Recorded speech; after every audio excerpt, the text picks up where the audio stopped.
Turn around. Just fall back, Sean. Sean, fall back. I got you, Sean. All right. You like it. Okay. I got Sean. And I'm holding Sean up. Now, this is what God says I want you to be able to do. I ain't want Sean to try me. I'm holding Sean up. Now, what God says is I want you to text. The word trust means to rely on my strength. Did you hear what he said? He says instead of you trying to be strong yourself, I need you to rely on my strength to hold you up. And so what God says to the believer is that I understand that you have the ability to do it. This trust didn't infer incompetence or your own personal weakness. It never inferred, so this text deals with submission. It never inferred that you couldn't make it yourself, and so you decided to surrender over to God because you couldn't make it. The greatest lesson is to submit when you can make it. Y'all almost missed that. Okay, let me help you. My definition on a wife is quite different than most people.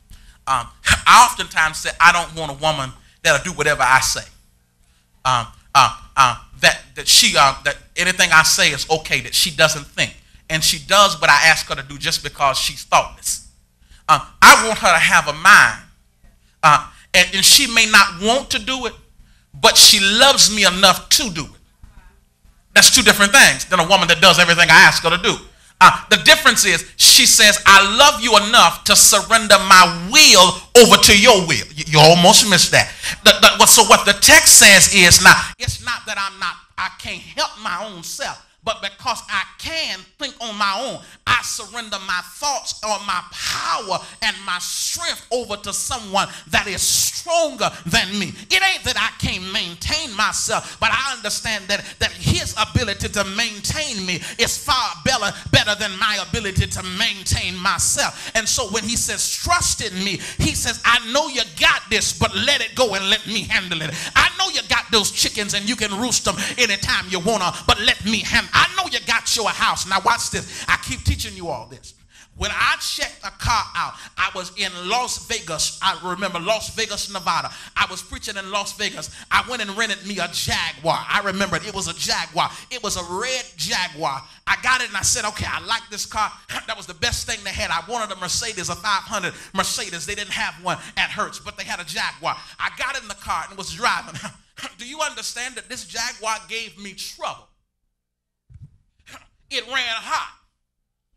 I stopped by and got some coolant, and it hit me. I was trying to fix their Jaguar.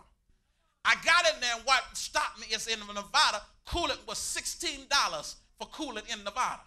I said, the devil is a liar, and the tax was even more than that in Nevada. I said, the devil is a liar. I got back to the car. I said, well, I better get some water in here because I sure ain't going to. And then it hit me. I said, fool, this ain't your car. I picked up the phone and called Hertz and said to Hertz, I called him, I said, they call the line on star. I didn't even use my phone to call Hertz. It wasn't going to cost me to call them if it's their car. I said, Hertz, my car is running hot. Your car is, I said, no. I said, your car is running hot. You need to come get this thing. And they said, well, we'll send a tow truck. And the tow truck will bring you back to the Hertz place, and they'll give you another vehicle. I said, okay. I hung up, and it hit me. Wait a minute. I didn't go to the Hertz dealership in a tow truck.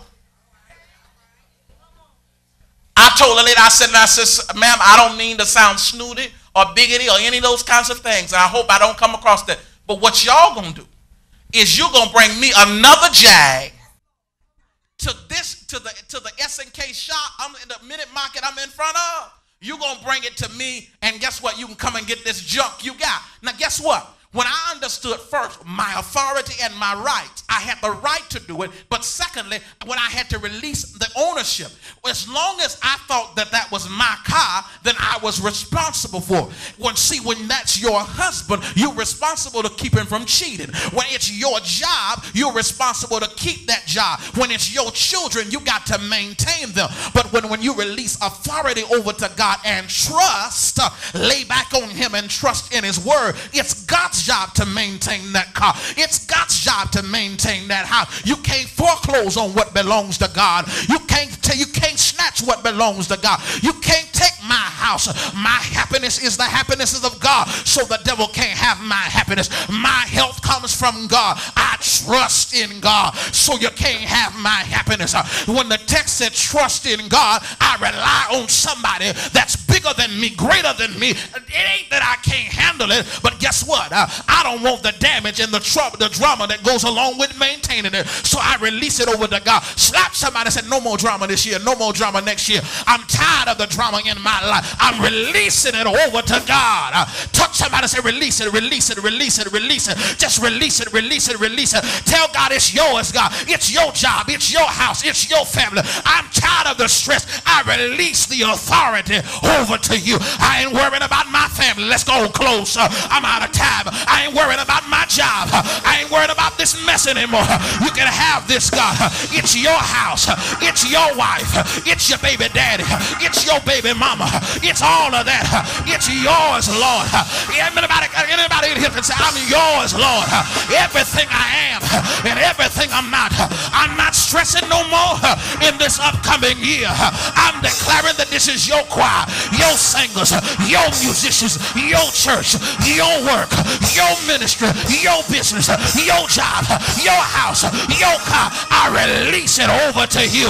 Slap somebody and say, God, it's your career, it's your business, it's your endeavor. I give you my recording studio. I give you my desires. I give you my talents. I give you my desires. I give you who I am. These your children. This your body. It's your health. It's your life. I surrender it over to you. It's yours, God. It's yours. Slap somebody and said, it's God's. It's God's. I'm God's property. Slap somebody and said, I'm God's property. Yeah.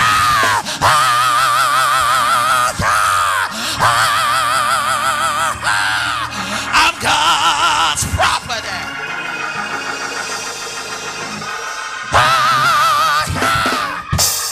Oh, yeah. Honorable Shana. Oh, Sana. Yeah. Grab somebody by the hand real quick. I want you to prophesy to them. Tell them you look so much lighter. Tell them you look so much lighter. Tell them you look so much lighter. Tell them you look so much lighter. Now you done got that stuff off of you. You look so much lighter. Tell them I'm lighter now. Lighter now. Yeah.